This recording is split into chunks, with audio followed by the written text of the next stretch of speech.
¿Qué tal? ¿Cómo estamos? Buena tarde, bienvenidos. Esto es La Entrevista. Soy Rocío Aliaga y presento y comparto con ustedes este espacio aquí en TV Noticias 7.3 para conversar la noticia, ¿no? Para conversar la información.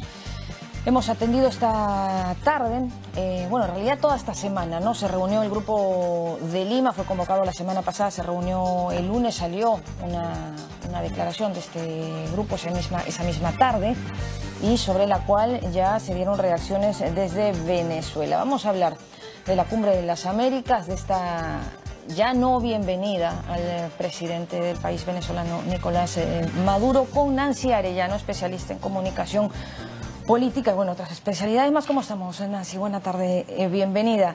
Empezamos, ¿te parece, por lo último, que es esta intención, ¿no?, de venir a donde no es bienvenido? Finalmente le han dicho 12 países, ya no eres bienvenido, y así llueve, truene o relampaguee, el señor dice que está por acá. A ver, ¿cómo estamos? Buena tarde. Buenas.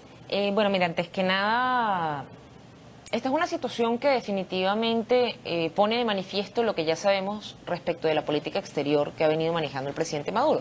Ajá. Recordemos que además Maduro ha sido canciller de Venezuela antes de ser presidente. Ya. Entonces, respecto a las relaciones y cuáles son las fórmulas diplomáticas, etcétera, no es que Maduro no haya tenido alguna experiencia al respecto, si bien no es funcionario de carrera, y de hecho se criticó duramente durante su gestión el hecho de que se cercenó la carrera diplomática en Venezuela. Ahora bien, como epílogo a esta historia, tenemos el tema de que el tomar estos escenarios donde básicamente los contrastes han sido claros entre la política que maneja Venezuela y la política que va a la corriente latinoamericana. Ya. Esas contraposiciones han estado claras desde la primera cumbre. Y recordemos que la Cumbre de las Américas se crea con la idea de fortalecer las relaciones entre los distintos subcontinentes, entre Centroamérica, Suramérica y Norteamérica, y se buscaba en aquel momento crear el ALCA, la Alianza de Libre Comercio para las Américas, a la cual Chávez se opuso frontalmente y crea el ALBA como el club de su grupo. Entonces, frente a esa contraposición donde tienes unas relaciones muy tensas en el histórico de la cumbre, en el año 2003, y esto es importantísimo recordarlo, porque es la base sobre la cual el gobierno peruano retira la invitación. Y es que se señaló en aquel momento, en el documento del 2003, la Declaración de Quebec, donde se decía: reconocemos que los valores y prácticas de la democracia son fundamentales para avanzar en el logro de todos nuestros objetivos. El mantenimiento y fortalecimiento del Estado de Derecho y el respeto estricto al sistema democrático son al mismo tiempo un propósito y un compromiso compartido, así como una condición esencial de nuestra presencia en esta y en futuras cumbres. Ese compromiso firmado en Quebec dice que todos los participantes de las cumbres se comprometen al ejercicio democrático y al respeto de la Constitución. De hecho, dice, en consecuencia, cualquier alteración o ruptura inconstitucional del orden democrático en un estado del hemisferio constituye un obstáculo insuperable para la participación del gobierno de dicho estado en el proceso de Cumbres de las Américas. Claro, el tema está clarísimo, ¿no? Pero el tema es que todos pueden entender esto de forma muy llana porque está perfectamente explicado, pero los únicos que no lo entienden, o en todo caso no lo ven así, es el mismo gobierno que ahora maneja Venezuela, ¿no? Ellos sienten que no han roto ningún compromiso, se sienten totalmente democráticos, reconocen estas últimas elecciones y la asamblea que se formó tras ellas, y ahora van a adelantar las elecciones. O sea, para ellos no está pasando nada, no entienden en buena cuenta qué está sucediendo. Del correlato que ellos creen. ¿No entienden o no quieren entender? No quieren entender. Por eso te decía que Maduro ha tenido una experiencia como canciller, le está muy claro de qué se trata esta historia. Ahora, que no lo quieran entender porque vienen creando este correlato del cucu frente a los buenos, y que el cuco es el imperialismo, etcétera, etcétera, y todos los que estén en contra de la mal llamada revolución bolivariana, es parte de un relato, mira, básicamente de caricaturización de las relaciones internacionales. Entonces, frente a un escenario donde, imagínate tú, en el siglo XX, en plena Guerra Fría, aún se mantenían relaciones diplomáticas entre la Unión Soviética y Estados Unidos, que se mantuvieron ciertas formas. Claro, estamos en el siglo XXI. Claro. Estamos en el siglo XXI, donde además tenemos la globalización de los medios de comunicación, las redes sociales, etcétera, y por supuesto estamos viendo por primera vez en la historia un éxodo masivo de una población que lo estamos viendo en tiempo real a través de las redes sociales, cosa que no habíamos visto nunca, porque cuando bien sea los peruanos han venido emigrando durante la crisis, o bien sea los mismos cubanos, recién instalada la revolución cubana, eso no lo vimos en vivo. Claro, hemos visto el aniquilamiento de una persona, de Óscar Pérez, que transmitía en vivo mientras los estaban, entonces, los están fulminando. Ocultar la carencia de moral y de valores democráticos en el discurso del chavismo, que ha venido denigrando a todos los opositores a lo interno y ahora lo hace frontalmente a lo externo, es absurdo.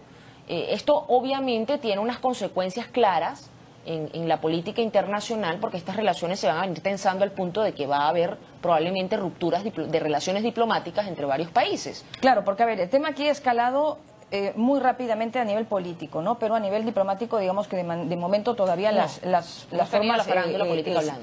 Están, o sea, los embajadores están cada uno en el país, en Venezuela y en Perú, nada se ha movido, pero ¿le parece irresponsable a lo mejor llegar a este punto a nivel internacional? Porque claro, dentro del país ya sabemos lo que ha hecho, o sea, ha llevado el punto hasta que todo se ha roto y ha continuado y la gente ahora pues lo que comenta, ¿no? Es un éxodo tremendo de personas, pero a nivel internacional no es tan fácil, ¿no? De pronto salir a los medios y decir, bueno, no me quieren ver, pues me van a ver. O sea, sí, esta confrontación reto, que habrá tenido el señor experiencia como canciller, pero de diplomacia es un poco, populismo ¿no? autocrático.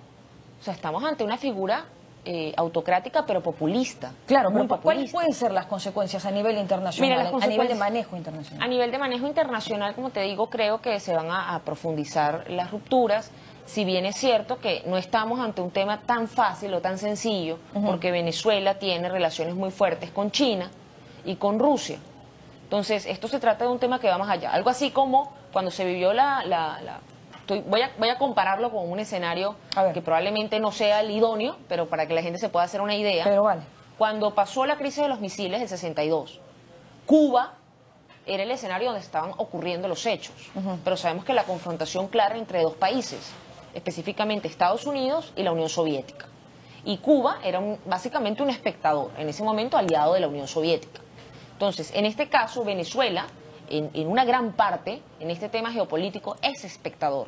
¿Por qué es espectador? Porque estamos hablando de que el gran acreedor de Venezuela ahorita es China, estamos hablando de más de 150.000 millones de dólares, el siguiente acreedor es Rusia, con más de 3.500 millones de dólares, y teniendo en garantía las acciones de Citgo, el 50% de las acciones de Citgo, que es una empresa petrolera de capital venezolano en suelo estadounidense.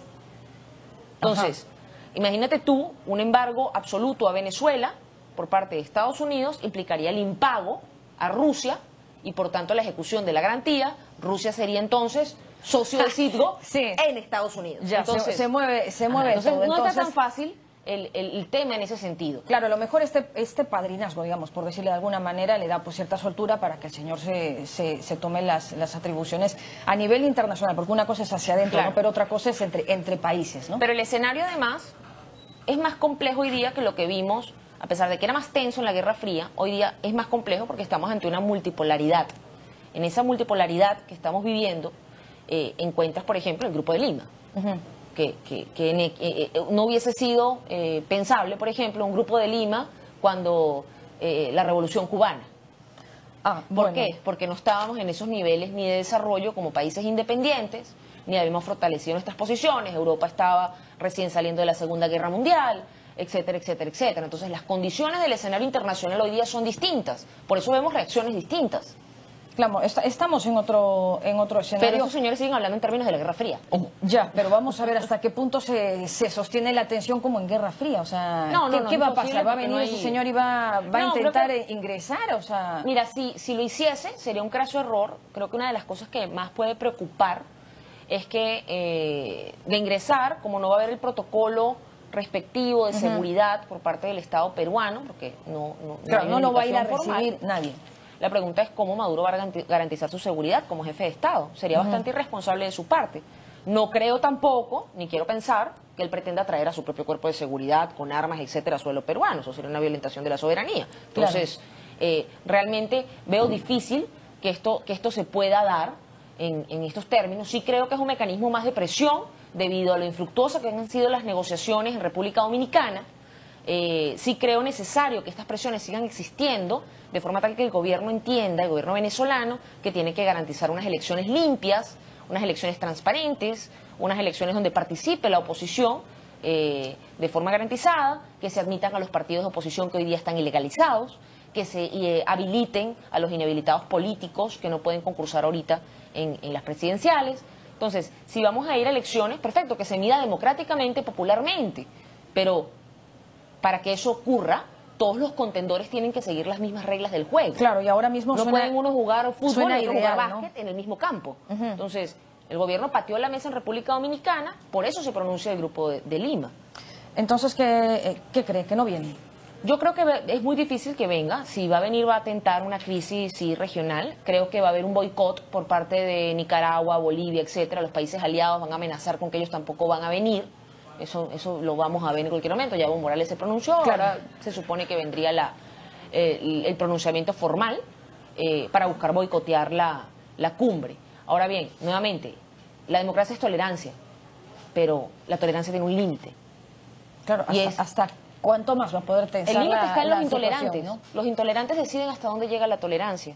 Para que haya democracia tiene que haber dos personas, de Habermas para acá eso es así, donde hay una comunicación efectiva. Y la comunicación efectiva significa que yo te reconozco a ti como un interlocutor válido y estoy dispuesto a hacer compromisos contigo. A mí no me parece que el presidente Maduro, con ese tipo de discurso, está diciendo que él está dispuesto a hacer ningún compromiso, porque está diciendo que está dispuesto a imponerse, claro, a decir las verdades, etcétera, etcétera, etcétera. Comenzando porque ni siquiera cae en cuenta que haya roto un compromiso, ¿no? Pero, ¿qué pasa luego hacia el interior? ¿Por qué es que no se logra unificar? O sea, se desunificó el MUD, ¿no? Si finalmente se cayó y no logra organizarse la oposición a un punto pues que venza en las ánforas el tema. Bueno, que la oposición es democrática y no puede haber, hay puntos de encuentro obviamente con las cosas que se rechazan, pero por supuesto como la oposición no es, para decepción de muchas personas de izquierda en el Perú, como la oposición no es derecha, sino que hay centro derecha, hay centro izquierda, en el mismo grupo vamos a encontrar posiciones muy disímiles y por eso es difícil que actúen de forma perfecta, ¿no? Como una máquina, como sí ocurre en los grandes partidos o los grandes grupos autoritarios, donde se trata de disciplina y que dice el comandante. Ahí es muy fácil que se muestre una sola cara. Claro, pero entonces tenemos liderazgos un poco de chispazos, ¿no? Un tiempo estuvo Capriles, luego Leopoldo López, ahora ya no se los escucha Bueno, Leopoldo López está inhabilitado, preso. El caso de Capriles está inhabilitado para poder postular. Claro, pero digamos que no se siente el consenso dentro de la oposición como para tener un único líder, ¿no? O sea, siempre no hay. Eso ha sido uno de los grandes retos y las grandes debilidades. Ahora, eso es producto también de que ha habido, vamos a estar claros, un acoso a los partidos políticos de oposición después del 2003, cuando pasaron los sucesos de abril del 2002, del intento de golpe de Estado en aquel momento, que se dio en medio de, bueno, no sabemos todavía el sol de hoy si fue renuncia de Chávez o no fue renuncia o lo que sea, porque Lucas Rincón dijo que Chávez había renunciado, que él tenía la renuncia, y ahora resulta que no.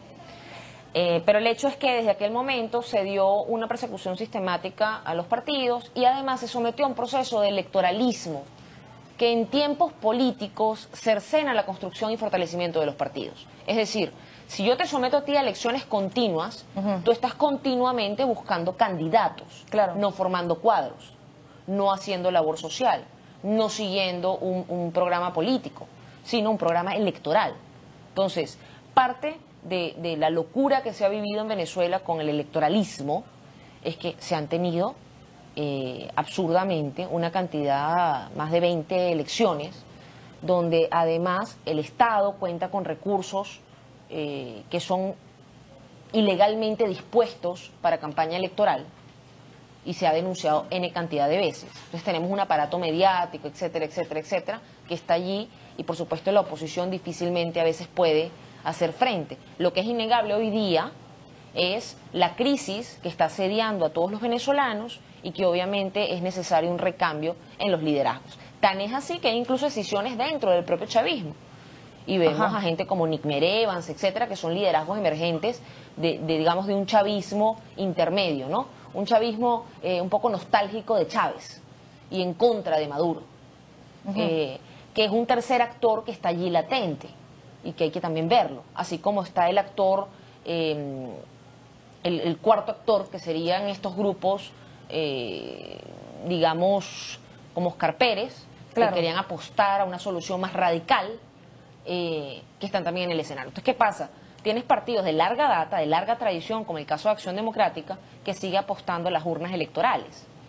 Y cuando Acción Democrática sigue apostando a las urnas electorales es porque dentro de la tradición partidista, aun cuando tuvimos gobiernos de sesgo caudillesco, autoritario, etcétera, Acción Democrática siempre se mantuvo yendo a elecciones porque pensaba en defender los resultados de la voz de la gente. El tema es cuando tú no le das a la gente la posibilidad de expresarse realmente, como pasó en el caso de la Asamblea Nacional Constituyente.